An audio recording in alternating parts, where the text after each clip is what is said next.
Hello Internet and welcome back to Project Anubis.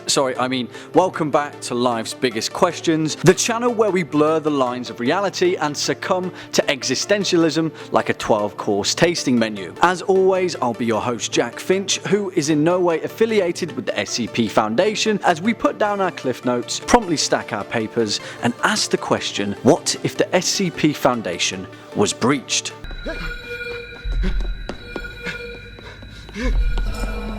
Before we begin, folks, make sure to hit that subscribe bell so you can stay tuned in with our latest and greatest uploads. And if you've enjoyed this video, why don't you go ahead and give it a big thumbs up and share it with your fellow operatives. Now, as the third video in this SCP-based series, we're going to be building upon the inner machinations of the SCP Foundation as a whole, as well as its affiliates, its enemies, and its not-so-friendly friends. Like many of you know, the SCP Foundation is a machine with many moving parts that in many cases operates in complete independence in remote locations due to a very high probability of things often going very, very wrong. Take SCP-2935 for example, which is a level 4 Keter class containment that essentially signals the end of all life as we know it. 2935 is a portal into a space-time anomaly, miraged as a limestone cave beneath a cemetery in Joppa, Indiana. It leads into an alternate reality, a nearly exact replica of modern Earth in the year 2016, with the only exception being that all biological and non-biological life was mysteriously wiped out on April the 20th, 2016. A mobile task force that initially entered the anomaly for reconnaissance purposes found something that they presumably feared would exit back into our reality, so without warning and for unknown reason, they dropped a nuke on their location. Essentially, in this space-time anomaly, the SCP Foundation has very much been breached.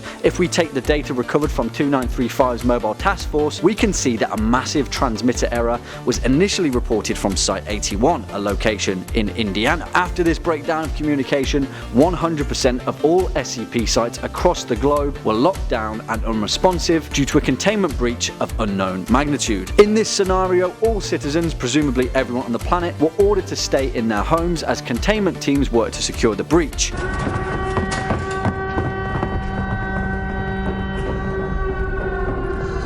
It didn't go too well, and recon teams recovered data that appeared to show 100% cell death of all biological life on the alternate Earth. How did our Foundation respond to this unsolvable crisis? Well, they pumped the whole cave full of concrete and forbade access to anyone at any level. They won't even throw a Class D down there to see what happens. They want absolutely none of it. Ignorance is bliss. Talking of Class D, we haven't really covered the essential peons and plebs of the SCP employee roster. In line with Foundation policy, Class D are expendable personnel who are used to handle extremely hazardous anomalies with the essential goal of figuring out the inner workings of a skip. In layman's terms, they're the lemmings and the Foundation is the cliff. Class D personnel are typically drawn from the consistently enlarged pool of prison inmates across the globe, but only those that have been convicted of violent crimes, and especially those that are on death row. However, in certain situations, Protocol 12 may be enacted, which allows the Foundation to stretch these rules and seek recruitment from other, wider sources, such as political prisoners, refugee populations,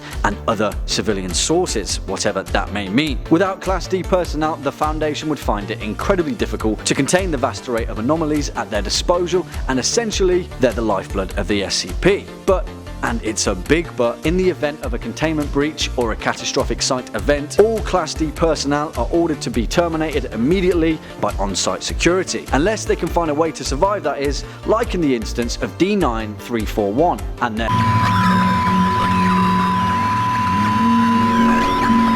Anyway, the Foundation's main motivation is to prevent an end-of-the-world event, most likely originating from the myriad of Keter-class containments under the Foundation's sphere of influence, joyfully dubbed as an XK-class scenario. Complete end of the world, aka we're all dead. There are over 100 potential SK-class anomalies, including SCP-4000, a sentient reality-ending dragon, or SCP-1548, a hateful star that's sole purpose is to destroy Earth itself. There are a number of differing catastrophic classes though, including CK, where a new species becomes the dominant beings on Earth, bye-bye humanity, or ZK, where reality as we know it ceases to exist. There's also GH, or the dead greenhouse effect, where nearly all life is extinct but the Earth survives and remains viable in some form or another. Or LK, human restructuring, where humanity remains alive but altered in a way that no longer resembles our very essence of existence. If the SCP Foundation was breached, the likelihood would be that it was due to one of these catastrophic scenarios, because let's face it, a normal containment breach, aka SCP-173, breaking out of its cell, well, that's just a walk in the park for the Foundation. Things get out, casualties occur, witnesses are forcibly given amnestics, and the whole damn mess is cleaned up by Military Task Force Epsilon 11 or Nine-Tailed Fox, a crack force of security personnel whose sole purpose is to plug any leaks in the system. But what if that goes wrong? Well, maybe it already has. Take the Ennui Protocol for example, an amnestic administered to the O5 Council under unanimous decision for when situations arrive that even the big players of the Foundation have to say, screw it, I'm out. Because essentially, that's the best course of action. If the SCP Foundation was to be breached, then in all likelihood, the population of the planet would be completely wiped out. Whether it's 100% cell death, solar scorching, an ancient war waged by a sentient dragon, or the Scarlet King obliterating reality itself. The choice of our demise would be our only saving grace. And there's something comforting in that, I guess. Well, what do you guys think? How would you respond to a Foundation breach, if you could? Feel free to speak your mind in the comment box down below. If you've enjoyed this video, go ahead and give it a thumbs up. And to continue on your SCP binge, feel free to click the playlist floating above. As always, I've been your host, Jack Finch. You've been watching Life's Biggest Questions. And remember, there's no such thing as a stupid question.